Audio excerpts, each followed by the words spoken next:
저희가 준비한 7인데 저희도 오탈 낸 건 아닙니다. 이 얘기 지금부터 만나볼게요. 어제 민주당 의원 30여 명이, 30여 명이 용산 대통령실 앞에서 윤석열 정권 정치 탄압 규탄 시위를 했습니다. 그런데 용산에 좀 급하게 간 모양입니다. 화면을 보겠습니다.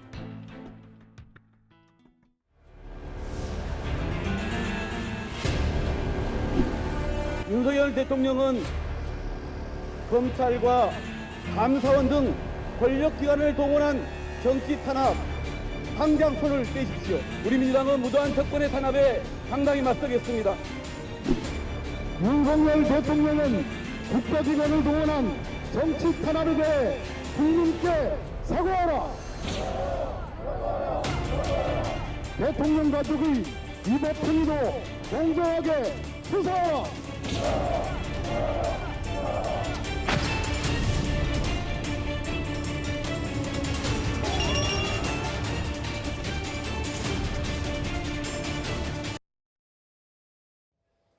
물론 뭐 당연히 실무진 실수겠죠. 그리고 그렇겠죠.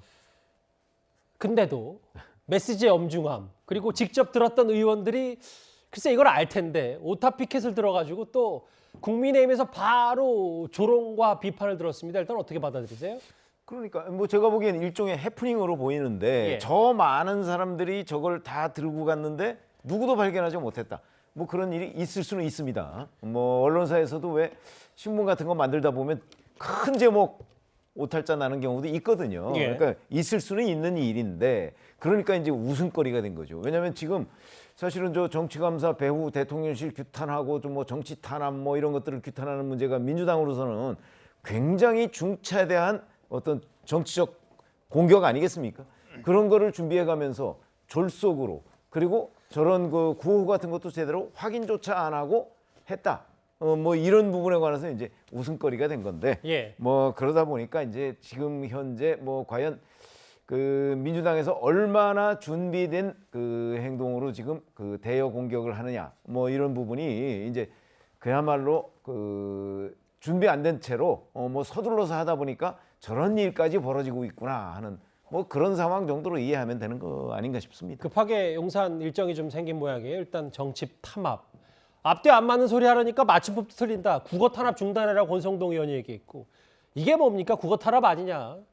또 기다렸던 듯이 국민의힘 의원들이 비판했는데 근데 이게 정치 타압, 이 발음도 어렵습니다.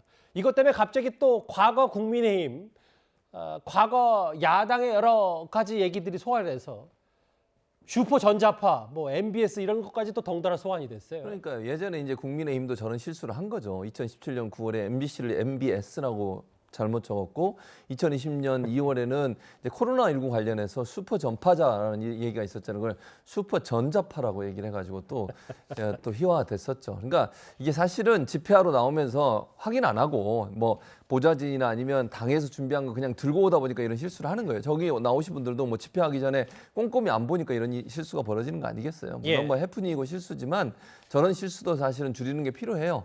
그래야 왜냐하면 주장하려는 주장이 저 글자 실수 때문에 결국은 또 희화가 되는 거잖아요.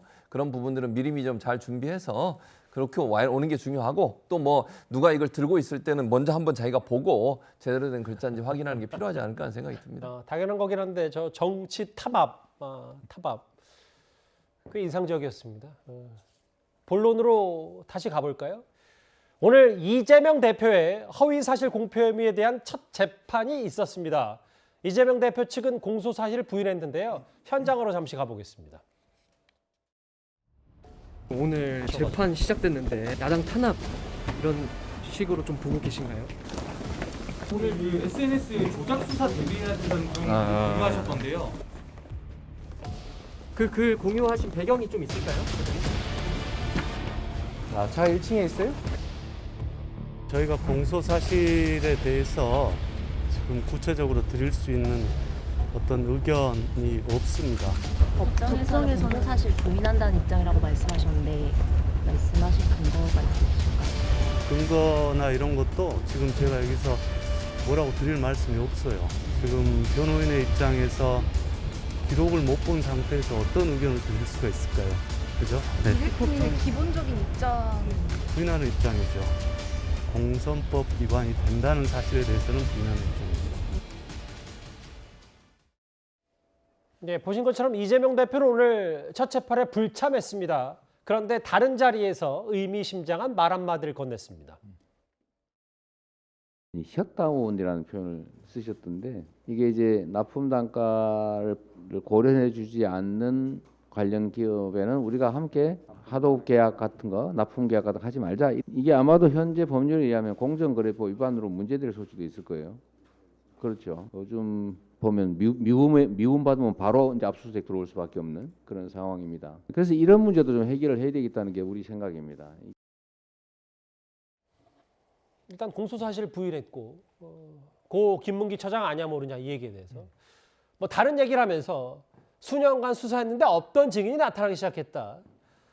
이재명 조작 수사에 대비하는 이유에 대해서 SNS에 글을 공개했고 오늘 중소기업인 간담회에서는 요즘 미움받으면 바로 압수수색이다. 이 말은 어떻게 들으셨어요? 그래서 뭐 모든 사안들을 이제 자신의 문제로 좀 치환하고 있지 않나 그런 생각이 듭니다. 뭐 사실 이 문제는 이 문제로 이야기하면 되는데 거기에 또 본인의 어떤 이 일을 이제 같이 곁들여서 미움받으면 바로 압수수색 들어온다 이렇게 이야기를 하시는데요. 사실 우리나라 선거법이요 굉장히 엄격합니다. 말 한 번, 이름 한 번 잘못 이야기해서 배지 따는 분들도 꽤 있어요. 본인도 사실은 경기도 지사 시절에 선거법 위반으로 당시에 이제 2심까지는 300만 원 선고받아서 결국 이 경기도 지사직을 떼려고 하다가 결국 대법원에서 소극적인 거짓말은 거짓말이 아니다. 또 이런 뭐 저는 참 처음 보는 그런 이 논리로 내려서 결국은 경기도 지사직 유지했지 않습니까? 당시만 하더라도 이 TV 토론에서 질문에 대해서 어떤 본인이 방하는 차원에서 했다라는 그런 부분들이 인정이 됐거든요. 즉 이게 어떤 본인이 직접 적극적으로 내가 거짓말 하려고 했던 게 아니라 질문에 대해서 뭔가 대응하려고 하다 보니까 그 이야기를 했다라고 이제 해서 결국은 이제 대법원에서 파기환송이 된 것인데 이번에 이 사안은요 본인이 굉장히 적극적으로 이야기했습니다. 더군다나 그 국정감사장에 나와서 내가 이 그 국토부로부터 협박을 받았다라고 이야기까지 합니다. 자, 김문기 처장 나 모르는 사람이다. 근데 그 가족들이나 당등을 보면 사진 자료를 보면 꽤 아는 게 많이 나와요. 오죽했으면 오늘 검찰이 보니까 이 수사 기록만 한 10쪽 정도를 냈다고 그러더라고요. 뭐 이 사안 자체의 이제 진실은 뭐 재판을 통해서 밝혀질 겁니다. 그런데 우리나라 검찰은 글쎄요, 우리나라 검찰이 그래도 예전에는 뭐 그런지는 모르겠습니다만은 미움받았다고 해서 바로 압수수색하는 거 아닙니다. 압수수색은요 법원이 영장을 발부해야 됩니다. 영장 발부하지 않으면 검찰이 압수수색할 수 없거든요. 법원이 그만큼의 타당성이 있다고 인정할 경우에만 압수수색 영장을 발부한다. 그건 아마 변호사시니까 더 잘하시지 않나 싶습니다. 예, 요즘은 미움받으면 바로 압수수색 아니냐. 오늘 이 발언을 했는데 일단 첫 재판이 시작이 됐고 오늘 재판은 이재명 대표가 직접 출석하진 않았습니다. 그런데 사실 민주당 당 내에서 오히려 이재명 대표 첫 재판보다 여러 갑론을박이 있는 게요. 바로 국방위 소속이면서 왜 방산주를 보유했는지 일단 샀다가 팔긴 했습니다만 이 얘기를 두고 어제 전재수 의원의 비판 발언이 나오니까 당에서 또 다른 의견도 나왔습니다. 한번 그 목소리 들어볼까요? 저는 좀 실망스럽습니다. 대통령 선거를 졌잖아요. 네네. 민주당이 진 것이고 민주당을 지지했던 1,600만 명이 넘는 국민들이 진 겁니다. 그래서 지지했던 숱하게 많은 사람들이 뉴스도 못 보고 말하자면 이게 널브러져 있는데 개인적 이익, 개인적 사익에 해당하는 주식 거래 이런 상당히 엄청 대한민국 전체 공익을 내걸고서 했던 분 또 지지했던 사람들에게 좀 실망스러운 측면이 분명히 있다. 총구를 외부를 향해야지 혹시라도 이 총알 한두 개가 내부를 향하게 되면 이건 굉장히 치명적인 게 되는 것이거든요. 그걸 저는 소위 말해서 갈치 정치라고 이야기를 합니다. 갈치는 갈치를 먹고 크거든요. 예. 큰 갈치 배를 가르면 갈치가 나와요. 그래서 이런 갈치 정치는 지금 이 시국에서 굉장히 심각한 해당 행위에 해당된다. 저도 정치 뉴스 꽤 적지 않게 다뤘다고 생각하는데 갈치 정치란 말은 처음 들어봐요. 이재명 대표의 당내 비판, 이재명 대표를 향한 당내 비판은 제 식구 잡아먹는 갈치 정치다. 아니 그 와중 정신없는 와중에 어떻게 방산주 살 수 있냐라는 글쎄요 전재수 의원의 얘기는 뭐 당이 좀 정상적이고 건강하다면 이런 비판 충분히 나올 수 있는 건 아닌지 또 안민석 의원 바로 반박을 했거든요. 예, 저도 같은 생각입니다. 저렇게 뭐 조금 뭐 대선 끝나고 나서 이재명 대표가 조금 저렇게 주식 거래를 했다는 부분에 있어서는 좀 그 대선 패배 이후에 아깝게 지고 나서 많은 지지자들이 많이 힘들어했거든요. 그런데 그 와중에 이제 주식 거래를 해서 좀 마음이 아팠다, 이해할 수 없다 이런 부분들도 있을 겁니다. 그런 의견들을 모아서 아마 전재수 의원이 얘기를 한 것 같은데 얘기하실 수 있다고 봐요. 그런다 해서 뭐 이재명 대표가 이걸 갖고 되게 서운해하지도 않습니다. 뭐 얘기할 수 있는 부분이라 보는데 이 부분을 논란을 키울 필요는 없다고 봅니다. 뭐 이 전재수 의원이 원래 이재명 대표를 지지하다가 지금 실망스럽다라고 해서 각을 세우거나 뭐 이렇게 좀 갈등을 있는 거 아니거든요. 그냥 얘기할 수 있는 부분입니다. 근데 저는 또 의외로 보면은 이재명 대표에 대해서 이렇게 생각하는 부분도 있지만 또 반대로는 말하자면 대학을 떨어졌다고 해서 밥도 못 먹고 뭐 방에만 박혀 있어라 이런 느낌이거든요. 밥만 먹고 집에만 있으라는 얘기를 하는 그러니까 건 예를 아닙니다. 들면 그런 거죠. 자숙하고 뭐 안에서 좀 이렇게 여러 가지 좀 고민하고 같이 슬퍼하고 그런 얘기를 하시는 생각일 거예요. 근데 이재명 대표도 얼마나 힘들었겠어요. 본인 당사자인데. 그다음 민주당에 대해서 그 대선 책임도 있었을 것이고. 그렇지만 개인적으로 이재명 대표도 사람이다.